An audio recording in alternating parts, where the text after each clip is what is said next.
Hey guys, the Architect here and welcome to another Genshin Impact video. So in this video I'm going to show you what I believe is one of the most, if not the highest DPS team the best DPS team in the game. Now just a quick disclaimer, it's not the one I have here right now on screen. I'm going to show it to you in a bit. By the way, so I have every single unit in the game. I have tried every single composition out there. And this is the one I believe it's the best of the best as of today.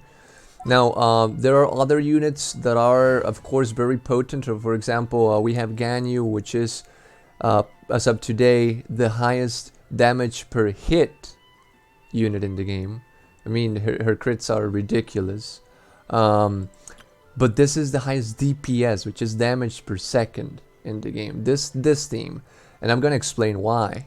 Now, of course, this is super whale intensive, but there are, fortunately for free-to-play players, there are many variances of this theme, so you can try different things. Now, the two characters that are essential for this team are Tartaglia and Xiao.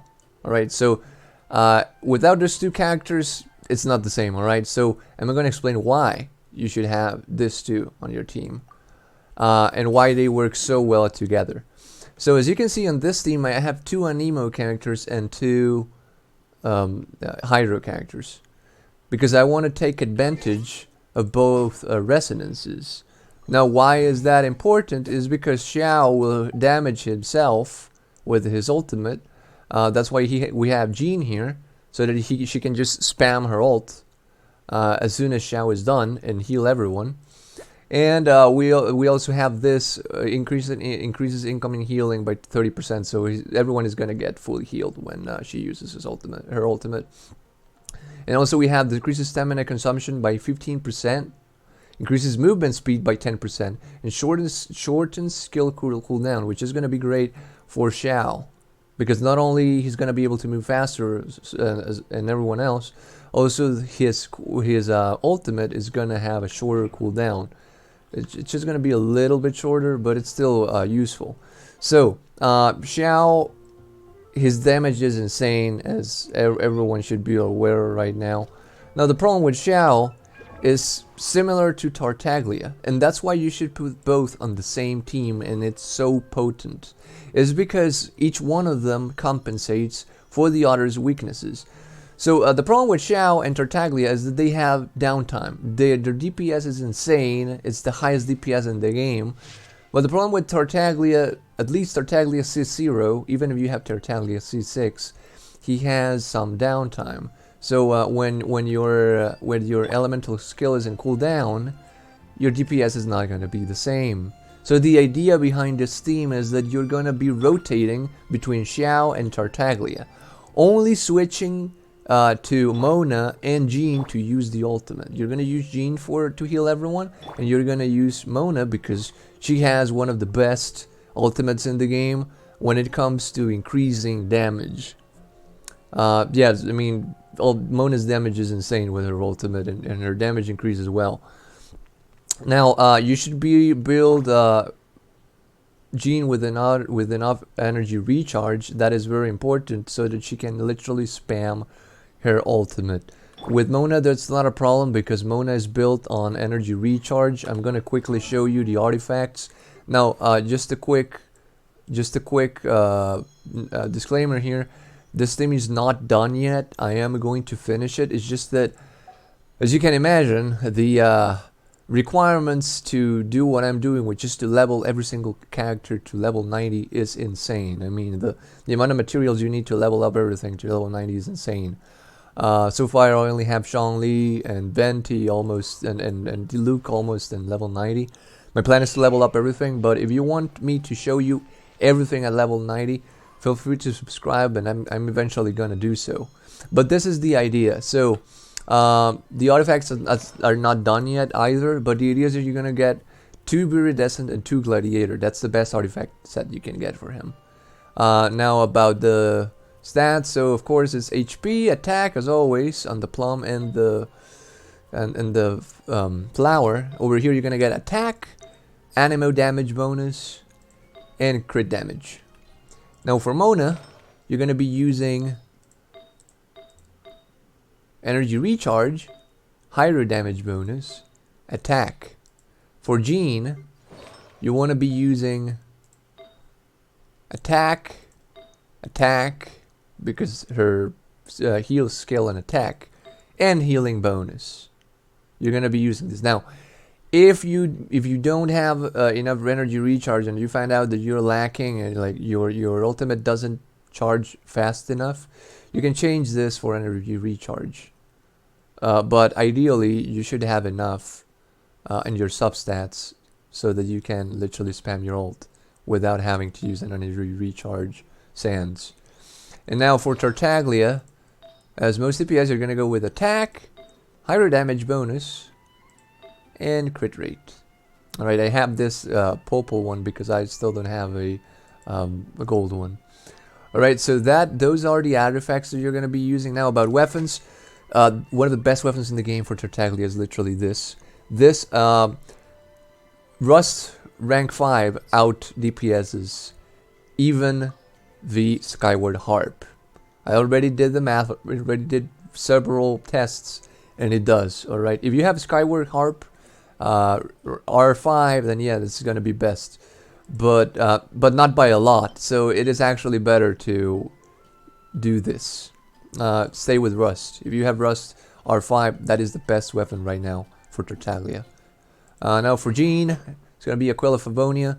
Because it gives her the highest base attack for a sword right now. No sword has higher base attack, pretty much. Now, if you don't have enough energy recharge, again, you could use this for the energy recharge. If you don't have any of those, well, you can use, for instance, even this. It's going to give you more energy recharge. You can also use Sacrificial Sword, but I do recommend using Aquila Favonia ideally because it's going to give you the highest base attack. And also it gives her a physical damage bonus, so you have you heal a lot, but you also have very decent damage. Now for Mona, one of the best, or actually the best book in the game for Mona is this Favonius Codex, because she is built on energy recharge, and that's because of this talent over here. So as you can see, increases Mona's higher damage bonus by a degree equivalent to 20% of her energy recharge rate. So that is very important. And Xiao, of course, his best in slot weapon is going to be this for now.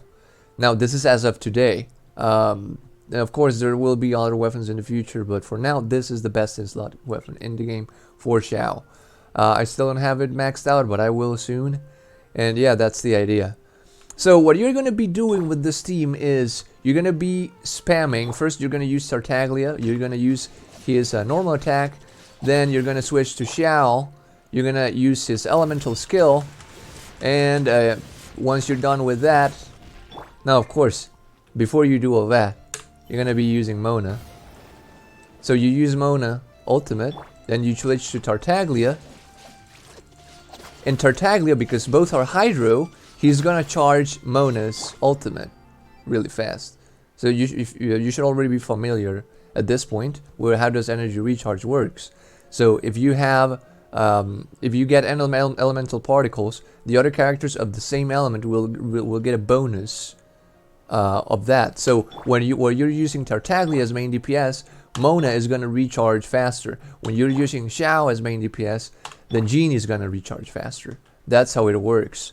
So the idea is that once you're done using Xiao's ultimate, then you just use Jean's ultimate.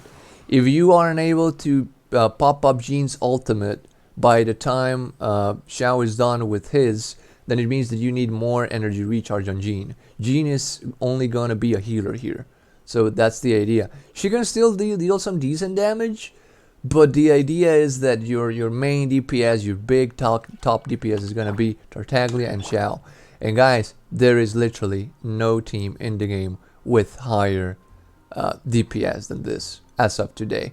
Now, of course, Hu Tao is coming up. I'm also gonna get her. That's the idea. And I'm gonna build other team compositions.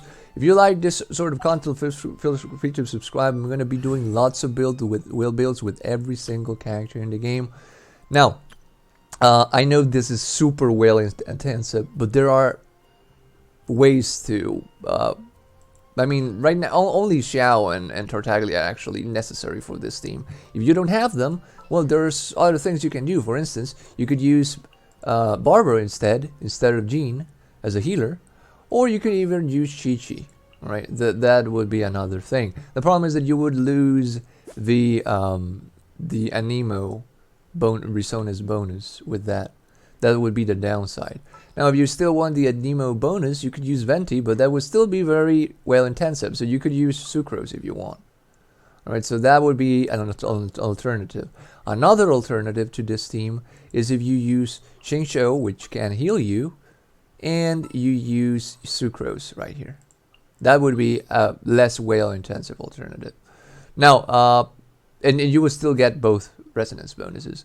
Now, the problem with this is that your team will lack healing power. So you really need to have Xingqiu well geared so that he fully heals Xiao when his swords go down. All right, that would be the downside with this team. But yeah, pretty much it's just Xiao and Tartaglia are necessary for this team. The other ones are optional, but the ideal optimal team would be this. Now, of course, I know not everyone will be able to have all 4 5 stars on their team. It's super whale intensive, but still, there are alternatives. This is the best of the best in the game right now. There are other teams that worth mentioning. So, for example, now that Zhongli is buffed, he does ridiculous. I mean, this is probably the best team composition when it comes to survivability and damage per hit. I mean, literally, Ganyu can one-shot lots of things, even at the world level 8. Already tested that. And Zhongli, it's not the best DPS in the game, but now he's a viable main DPS if you have the right gear. And with the resonance bonus of Shattering Ice and Enduring Rock, the damage he deals is crazy. I mean, guys, I'm literally annihilating the cube bosses like in less than 30 seconds. It's ridiculous. Using Zhongli as main DPS. Alright, so I'm gonna do some videos on that later. And as well as other teams that I have with crazy builds. Alright guys, so that's it for now. If you like this sort of content, feel free to subscribe, and until next time.